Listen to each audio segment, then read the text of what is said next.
I'd like to start by thanking the members participating in today's hearing. With us, our select committee members, David Chu, and hopefully we'll be joined by Roger Hernandez. We haven't heard his ETA. And also our Bay Area members, Rob Bonta and Phil Teen. We're in San Francisco today to recognize that this is the first city or county in the United States to pass an ordinance on predictable work schedules. And of course, I'm proud to have with me somebody who worked on that here in San Francisco and now is working on it on the state level, Assembly Member David Chu.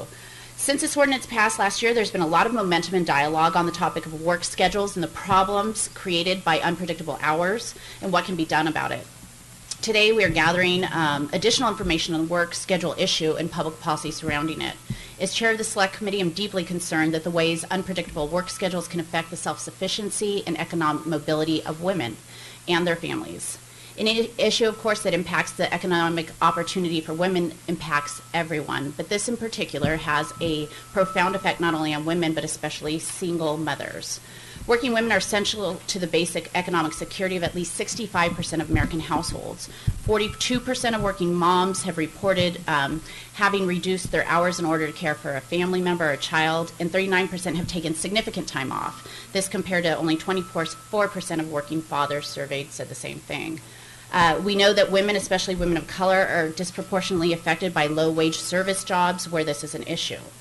Lack of employee input, little notice between work shifts, on-call scheduling, and other practices have a very serious consequence for the household income of Californians and as well as consistency. We understand that it has an effect on whether or not you can pursue a second job, attend school, or arrange childcare, but there's other essentials that sometimes we don't even think about: keeping medical appointments, maintaining a car or utilizing transportation, buying groceries, and even getting enough sleep between work shifts are logistical problems that millions of workers face and confront because of unpredictable scheduling.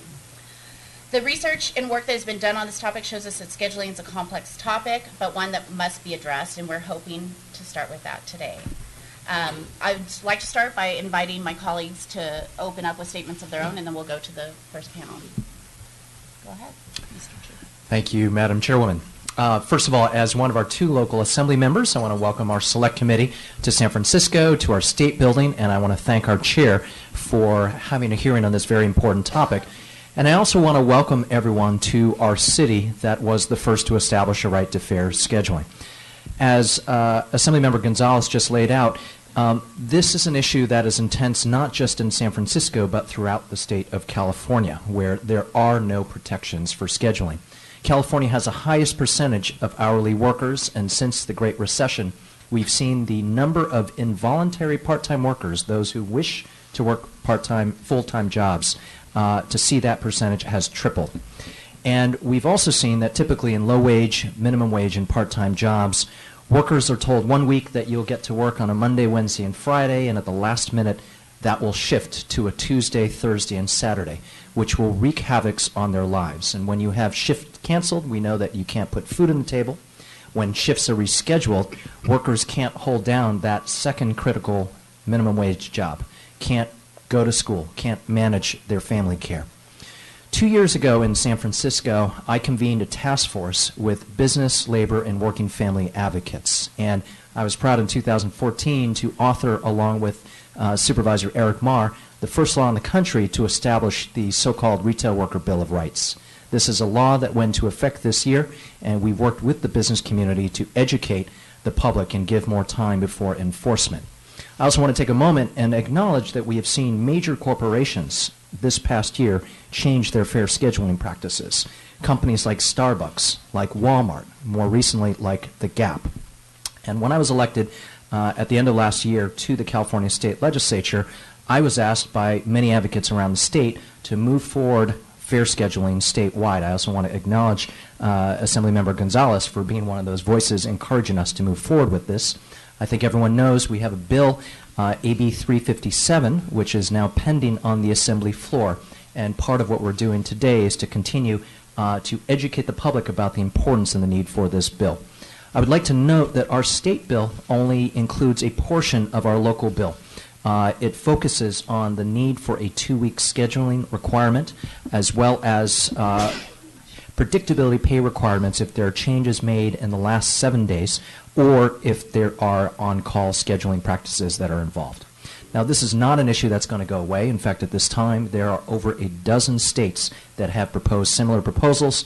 I also want to acknowledge U.S. Senator Elizabeth Warren, who a few months ago proposed a congressional proposal with 75 congressional co-sponsors. And with that, I want to also just take a moment and thank everyone in this room. I know we have representatives from labor, representatives from working families, advocates for low-income Californians, our colleagues who are here, as well as representatives from business, and it is my hope that we can all work together so that California can continue to lead the way in how we take care of our working families. Thank you. Member Fong. Good morning, everyone. I'm Rob Bonta, honored to be here, represent the 18th Assembly District, Oakland, Alameda, and San Leandro, right across the bay, and I want to thank our chairwoman for her tremendous leadership in convening this set of panels and this hearing today. And I want to thank my colleagues, Assembly members David Chu and Phil Ting, for hosting us here in San Francisco, and thanks for the entire coalition that's here in support of this very important issue of predictive scheduling, which we know without it wreaks havoc on working families, whether it be the economic insecurity and instability that it creates, the difficulty in securing child care or seeking appropriate health care for themselves and their family, whether it be pursuing a second job or a third job or additional education. The downsides and the detrimental impacts are numerous. And so I want to thank my colleague, Assemblymember Chu, for his leadership right here in San Francisco in having passed the groundbreaking local ordinance and authoring it, and for then, in his first year, stepping up to the plate and bringing AB 357 forward, which is a 2-year bill to create a statewide predictive scheduling policy. And so we know that the fight is not over, and that there are many in this room committed to that ongoing fight, including myself. I was proud to be a co-author on this bill, and I'm really excited about today's opportunity to discuss this issue, discuss the benefits, and dig into the policy components. And I'm very eager and excited to hear from our panelists. Thank you all for being here and participating in today's discussion. Thank you all, and look forward to a great hearing. Thank you. Well, thank you to our amazing chairwoman for being here today and holding this very important select committee in San Francisco. I also wanted to join my colleagues in welcoming everybody to San Francisco and also to the Bay Area. Scheduling is one of the hardest things that I do in my personal life. I can't imagine folks that have less flexibility than me. And I'm my own boss. I have a significant amount of flexibility. But I'll tell you, when my wife and I get together every week to discuss scheduling between our lives and our kids' lives, it's one of the most complicated things I do, much harder than being an assembly member, I'll be honest. And then throw into that, if your children get sick, or if they have medical appointments, or you have urgent things that come up, it becomes virtually impossible.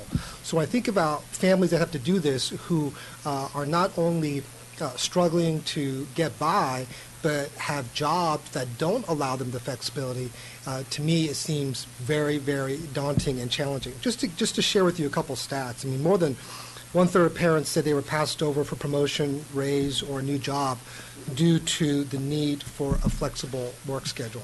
And that's a study from the National Women's Law Center. We saw part-time work fluctuates all the time, sometimes between 17 to 28 hours. And for those people who live paycheck to paycheck, we know that additional 8 or 9 or 5 or 9 hours means a lot of difference between whether you can pay rent or have food on the table. We also know that 59% of workers now in the United States are hourly workers. They're no longer salary workers, they're hourly workers. So they really struggle to make sure that they're getting the 40 hours a week if they can get that 40 hours a week. And 66% of part-time workers are women. So again, the stakes are fairly high. It's not just in San Francisco where these stakes matter. It's really all up and down the state in California. And I feel fortunate to come from a city that really has leadership at our Board of Supervisors like David Chu, who really was able to pass groundbreaking legislation. Unfortunately, our legislature hasn't seen that same level of enlightenment. And I think what we hope is by continuing the discussion, by really raising the stakes and letting everyone know that this is an issue in every single one of their districts, that we can move forward something in this coming year and really make sure that we're ensuring that employees have greater control of their lives and greater controls of their schedules. I need to apologize because I have to leave for a 10:30 appointment, but I really wanted to be here and make sure that welcomed all of you and just set the stage for this very important hearing. Thank you. And I think I think Assemblymember Ting really hit the nail on the head. Part of the reason for holding this hearing is we realized as we were, as all co-authors on this bill, that there are many of us who have been engaged in this discussion for a while, understand the need for it, understand the issues surrounding it, but there were many of our colleagues who maybe didn't, and really understanding statewide the implications in every district. We want to start, of course, here in San Francisco where people are a little more enlightened, and continue this discussion throughout the state all the way down to my district and at the very border of San Diego, where people are also enlightened, but in between we've got some rough spots. So it's important to continue to make the case of why this is an issue, and we have a great panelist to start with that very request today. Just on housekeeping, you have 5 minutes each. I'm going to be a little bit of a stickler on time, so you'll be told when you're right at 30 seconds and 15 seconds, because we want to obviously get through this in enough time. And I know you all have a lot to say and are all professionals and experts on the subject, so we'll just make sure to stick with that, and Andrea from my staff will tell you what time you're at. We're going to start, I think, with Liz Benishai, Senior Policy Analyst for the Center for Law and Social Policy, which is based in Washington, D.C. Thank you. Good morning, everyone, Chairwoman Gonzalez and committee. My name is Liz Benishai, and I am a Senior Policy Analyst at the Center for Law and Social Policy, which is based in D.C., although I'm based in Los Angeles. CLASP is a national organization that develops and advocates for federal, state, and local policies that strengthen low-income families and create pathways to education and work.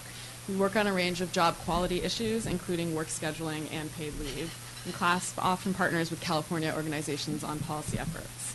We strongly believe in the need for legislative action to ensure that workers have fair and sustainable schedules. Such legislation is critical to the health, financial security, and well-being of working women, men, and their families, and to the nation's economy. Workers nationwide, particularly lower-wage hourly workers, are struggling with the effects of unsustainable job scheduling practices, including little advance notice of shifts, extreme fluctuations in hours per week, being sent home from work early or called in at the last moment, and more. Research demonstrates that volatile schedules are remarkably common. More than 40% of early career hourly workers receive 1 week or less advance notice of their job schedules. Half have no input into their schedules, and 3/4 experience fluctuations in the number of hours they work, with hours varying by more than 8 hours per week on average. Parents of young children are among those most likely to experience volatile work schedules. Nearly 70% of mothers and 80% of fathers of children 12 or younger who work in hourly jobs receive hours that fluctuate by up to 40%. According to a study of workers of all ages, about 17% of the workforce experiences unstable work shift schedules, which includes irregular, on-call, split, and rotating shifts. Erratic schedules have severe effects on workers' lives and on their families' well-being. Workers struggle to arrange childcare, transportation, medical appointments, and higher education. They experience fatigue and stress that affects family life and health outcomes, and they struggle to stay afloat financially. When these workers seek out assistance from the social safety net meant to help them in difficult times, they often find that it is ill-equipped to support workers with erratic schedules. As a result of out-of-date rules and short-sighted practices, some workers find that they are ineligible for critical benefits like temporary assistance for needy families, TANF, supplemental nutrition assistance programs, SNAP, and child care assistance because their hours are unstable, insufficient, or because they cannot produce the documentation these programs require. At the same time, workers who lose their jobs or must quit their jobs because of erratic job scheduling often find themselves ineligible for unemployment insurance benefits. Many states, including California, have not adapted their UI rules to meet the needs of today's labor force. A growing movement of workers and advocates across the country is fighting to pass new labor standards that would require employers to improve scheduling practices. At the federal level, Senator Warren and Representative DeLauro have introduced the Schedules That Work Act, SWA, which would give all employees at firms with more than 15 people the right to request scheduling accommodations and would provide employees in certain categories with a right to receive those accommodations. For workers at firms in retail, restaurant, and building cleaning industries, the bill requires advance notice of schedules and compensation for last-minute changes, on-call work, and split shifts, as well as minimum pay for showing up to work. SWA currently has 18 sponsors in the Senate and 71 sponsors in the House. 16 members of Congress from California have co-sponsored SWA, and more than 70 diverse organizations have signed on in support. California Assembly Bill 357, the Fair Scheduling Act, is part of a wave of state-level legislation that has been introduced to address scheduling volatility. Nearly a dozen legislatures and several local jurisdictions have considered or are considering bills to create more sustainable and fair job schedules. And as we've heard, San Francisco has passed the Retail Workers' Bill of Rights, which is beginning to improve scheduling for workers employed by large chain retailers in the city and county of San Francisco. Vermont passed a right to request law in 2014, which gives workers the right to ask for scheduling changes without fear of retaliation. These scheduling provisions under consideration are not only good for workers, they are also feasible for employers. Many employers already provide their workers with 3 weeks of advance notice of schedules, including Costco and Macy's.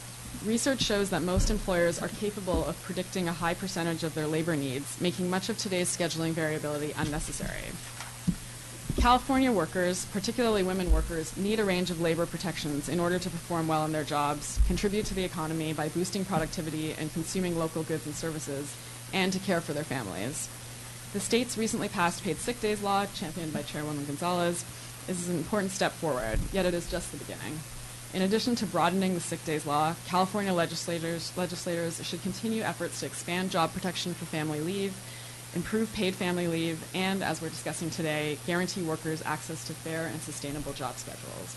Thanks for the opportunity to testify today. Thank you. Next, we'll go to Sam Rodriguez, the Director of Legislative Affairs for the United Food and Commercial Workers of the Western States Council. That's a mouthful. Well, it's actually Samuel Rodriguez Toro de Martinez.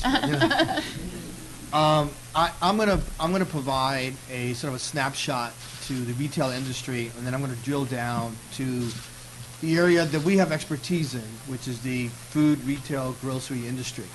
But before I do, and even though some member Phil Ting left, I want to recognize the leadership of David Chu on being the joint author on AB 357 with Dr. Shirley Weber from San Diego, Lorena Gonzalez's Madam Chair's colleague from San Diego, and then the co-authors from the Bay Area, Tony Thurman, some member from the East Bay, Mr. Rob Bonta, Phil Ting. You know, there is a sense of enlightenment in the Bay Area in terms of progressive bills, and the Bay Area continues to lead in these efforts. David Chu quickly in his first year jumped into this issue, and we should be very grateful. And so, thank you, Mr. Chu. So in California, it's a very interesting place in terms of the retail industry. So let me just share a couple of things. California leads the nation in job growth for the last year. We've added 200,000 jobs. And according to experts, California have an additional 1.2 million more job openings by the end of 2016. Of these, 220,000 in retail salespersons, 189,500 cashiers, 185,700 combined food preparation and serving workers, including fast food, and 162,600 servers, waiters. Basically, almost 800,000 new job openings in the retail industry alone by the end of 2016. California retail industry, we're talking about general merchandising, department stores, mass merchandising, fast food restaurants, convenience stores, supermarkets, grocery stores, chain drug stores, specialty retail like hardware and home stores. They employ approximately 2.7 million workers. They have over 164,000 retail stores in the state of California, and on an annual basis have over $570 billion a year in sales. Last year, United Food and Commercial Workers, the State Council, we commissioned a comprehensive study with the University of California Food Labor Research Center, and I want to share some of those results. We surveyed both grocery and general merchandise workers. The industry generates about $98.2 billion in revenues. There are approximately 10,400 stores that employ over 384,000 food retail workers in the state of California. 56% of them are male. 44% are female. Between the ages of 25 and 44, that constitutes 41% of the labor force. 43.7 are Latino. 13.9 are Asian Pacific Islanders. Only 10% have a bachelor's degree, have finished college. 43% have a high school diploma. Of these, 35% of the California grocery store workers are unionized. Only 35%. What are our findings? What was our findings? Here's what we found out. Wages have declined. They've been stagnated for the last 10 years. Serious downgrade pressure among wages and working conditions.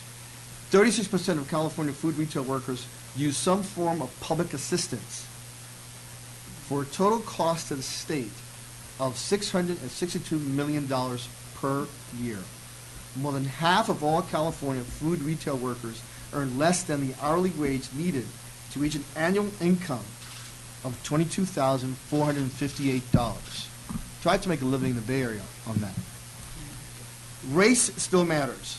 Latinos constitute 44% of grocery store workers statewide and 46% of grocery store workers in LA County, Los Angeles County. In LA County, workers of colors were 5 times more likely to be sent home early with no pay, having a shift canceled, being offered not being offered a lunch break, and not being paid for all hours worked. Large food retailers have increased the number of lower wage part-time jobs. That is a fact. They're speeding up the work on the floor. That is a fact. And are scheduling workers just in time based on a computer algorithm that measures customer flow and thus resulting in high rates of employee turnover. That is a fact. Second, when we surveyed the workers, and we conducted over 1,000 surveys, the second highest priority after low wages was grocery workers getting too few hours coupled with unpredictable schedules. A grocery worker in Southern California reported fluctuating hours and unpredictable schedules made it difficult to plan, pay bills, and maintain economic stability. Quote, "My biggest worry is the bills and not getting enough hours to pay for them. I'm just doing the best I can. I pray for stability." 40.1% of grocery workers in California are working less than 35 hours a week. 1 in 5 are working less than 30 hours a week. Now, just for comparison sakes, if you have a good union, if you have a good union job, they average 68 hours every 2 weeks in the grocery industry. So there's a difference between a non-union and a union job. Hours continue to fluctuate from week to week. There are no set minimum or maximum number of hours, thus classifying workers as permanent part-time. I got 3 more minutes. I think that's a time up, but we'll give you one more. One more. All right, just real quick. Wait a second. I like that, though. All right. I have my glasses on, so I'm sure it's So let me leave with this. Okay. This last summer, the United Food Commercial Workers, we launched a public education campaign, and it reads something like this, and I'm shortening it for time purposes. Meet the new boss, a sophisticated computer algorithm used by employers to schedule workers down to the minute. The algorithm doesn't care if workers can't pick a child from school, take a parent to the doctor, or attend a class to get a degree. Now there's a way to make it care. In 2016, our state legislative leaders have the opportunity to reprogram this algorithm and help millions of retail workers. Thank you, Madam Chair, and thank you, Senator David Chu and Mr. Bonta, for this critical and important hearing. Thank you. Next, we're going to hear from Jenya Cassidy, who is the director of the California Work and Family Coalition. Hi. Is this on? Yeah. Okay. Thank you for having me. I really appreciate the opportunity to be here and speak about this important issue. I am the statewide director of the California Work and Family Coalition, and we're a coalition of caregivers and parents, unions, community organizations, and nonprofits focused on the right to care for your family and keep your job, that you don't have to choose between one or the other. And I think this is a really, we are doing some work polling our different statewide members. It's a really diverse group, and this is one of the top issues for them, and this is one of the top things that impacts them is predictable scheduling, and it's one of the things that they really want to work on. We had the opportunity here in San Francisco to work with Assemblymember Chu and with Supervisor Chu on the task force to study the issue with employers and workers and really learn about it. We also got to work with Jobs with Justice and the San Francisco Labor Council on, and Supervisor Chu and Mar at the time, to pass the Retail Workers Bill of Rights, and it was really exciting, and we're really looking forward to doing something like this at the state level. I want to talk a little about just the impact that this has on parents and caregivers, because we've heard a lot about how many workers this is affecting all over California, and it's affecting so many people, especially with the rise of hourly work, where that's where the growth is, and the jobs that Sam was just speaking about. Retail, food service, that's where the jobs are, that's where people are working, and those are the jobs that have these incredible erratic shifts. One of the women who worked on the Retail Worker Bill of Rights with us from the San Francisco Labor Council said, when I was young and I pictured being on call for work, I pictured being like a doctor or a first responder, but I'm folding t-shirts at the Gap and I'm on call, like it's this big emergency you have to run in. So I think that, this is the way people are living, and it really is cutting off all these opportunities to really do anything else, to balance your work life.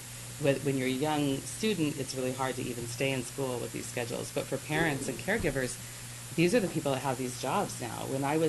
I can't believe how many people still think of retail or food service as a high school or college job, because it just isn't anymore.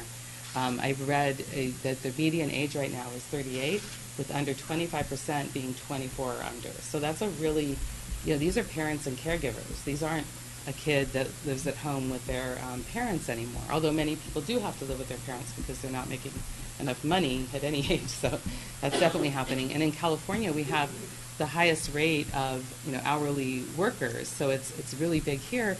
And we have one of the highest costs of living. So it's just a real struggle for California workers, and it's especially important for us to be able to do something about this issue, I think. With children and elders who require care, they really require a routine. So having, relying on a caregiver or head of household whose schedule changes all the time is actually very bad for health, well-being, psychological comfort. We experienced this in my family. My ex-husband left a job due to a disability, and he's been a security guard ever since. He's been trying to get into a different kind of job, but like a lot of people, that's very hard. And he's ended up working as a security guard for a few years now, and his schedule changes so often, we have no idea whether he'll be available for the kid's birthday or for, anything. And he's a very hands-on parent. I'm very lucky that he's so involved, but we really work around his schedule. When people have these types of schedules, one of the things people say is that they feel like their life is just completely revolved around their work because they need the hours and they don't know when they're going to get the hours, so everything else has to be secondary. And sadly, that's impacting our kids. That's to me where inequality starts. Obviously, lack of resources and low income is a big factor, but when you have zero control over your time and your life, your kids are starting out at such a disadvantage. It starts with bonding. That we know so much about how important it is for child's brain development, for their health, their well-being, to bond with their primary caregiver. But we have primary caregivers now that can barely take their paid family leave, let alone then have a schedule where it's hard to establish and maintain breastfeeding. So we work with the child care groups, and I think that Liz mentioned the issue with subsidies. That's been a big issue where the parents, you can't establish child care or have a child care, when you need to have a very casual child care arrangement when your schedule changes all the time, because most preschools, all preschools that I can think of really have a traditional hours. So then for parents that have these schedules, you're not going to have your child in the kind of arrangement that you think really will help you with starting school. For parents that are on subsidies, they do risk losing their child care right now when their schedule changes, and this is something that our child care partners are working on. One of the recommendations that I would make, I think we really want to work on AB 357 and help pass that bill. I think working with organizations in the coalition like child care advocates, unions, all of this is one big picture of people not having the control and voice at work to implement laws once they're passed, needing that our childcare system to work for working families, and really needing to work on this predictable scheduling. So thank you very much for having me. Thank you. We're going to move on to Rachel Deutsch, the Senior Attorney for Worker Justice at the Center for Popular Democracy.